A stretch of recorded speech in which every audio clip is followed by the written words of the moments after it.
What if I told you that the most important thing any jewelry brand or fashion brand can do to improve conversions is improve their imagery? It is honestly the most powerful serial lever you can pull. Well, in this video, I'm going to show you what this brand is actually doing wrong and how they can actually fix it to improve their conversions. So watch this video to the end to learn how you can actually leverage your images better to unlock more sales. Let's dive right in. Okay, I'm going to open up your page on mobile view. The reason why I'm doing this is because the majority of e-com traffic on Shopify browses and buys on mobile. So it is the most important device to actually look at when doing any of these audits. And of course, a lot of stores, they don't optimize their mobile platform, which is where a lot of your optimizations can actually come from. So let's go through this.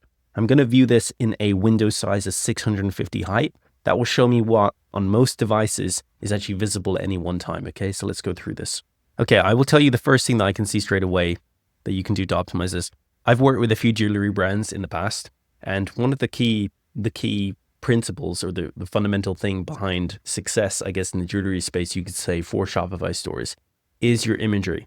And it's the same with fashion brands. Your imagery is the biggest lever, or one of the biggest levers you can do to move your conversions. The reason being is people are buying something that actually is on the, it's like an emotional purchase.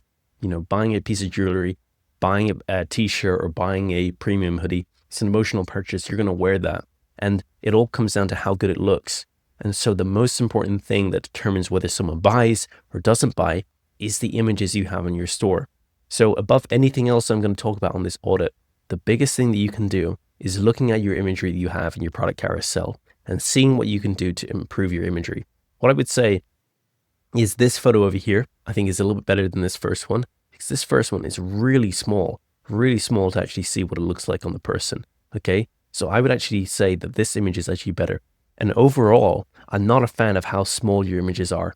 Like if you look at a lot of other jewelry stores out there, like really successful ones, you will see a pattern. They have their images are huge. They stretch from the edge of the screen all the way to the edge of the screen in most cases. You know, the reason being is that's the biggest thing they want people to actually see. So what I would say is see if you can actually move yourself onto a different theme, or see if you can get a developer to change your images so that instead of putting them in these small little boxes over here, you expand them so they're bigger, so people can actually see the detail of the jewelry a little bit more, like use actual higher quality images.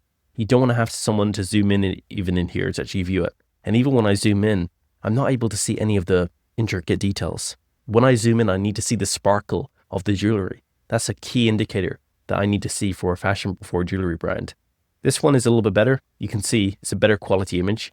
But again, I still think the image is too small. So you could crop this. And what you should do is you should do a close-up photo. So you should get one of your images or take a new photo that actually shows a close-up. Show a close-up of the chain to show the quality of it, and show a close-up of the actual, the jewel itself in the center, like a real close-up photo of this that actually shows it in really good detail. Okay, so you need really good imagery for this. That's the biggest thing that you can do to really move the needle for a jewelry brand. Now, let's go through the rest of the stuff. So, Ellie necklace. So, This is what I'm going to say. A lot of brands, by the way, they do this. They give people like add to cart information before they've even really won the sale. You haven't won the sale yet, and you're already telling people that, okay, you need to spend X amount to get free shipping.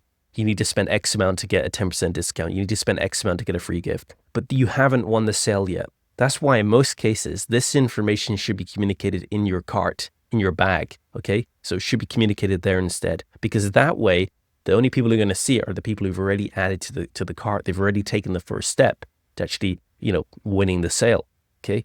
What you actually need, or the information that's more important, is information that's going to win you the sale. So information such as this, is it anti-tarnish? Is it water and sweat proof, pocket friendly? All of this stuff is actually more important. So I would focus on the anti-tarnish. I would focus on the water and sweat proof. Pocket friendly, that's not a really important one, because I think most people, they can actually see that. They can tell that from the actual image itself. But change the third one with another point. Maybe you could talk about the actual metal that it's made of. What is the actual jewel in the center? What material is that?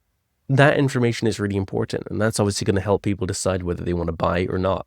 You have it down here, okay? But see this information. Don't make people have to work for it. See if you can take out this information here that people are going to engage with, that people are going to want to read before they buy, and replace this section up here with that information. Again, the principle that I'm explaining here is make it easier for people to learn about your product. The key bits, you don't need to give them all the information.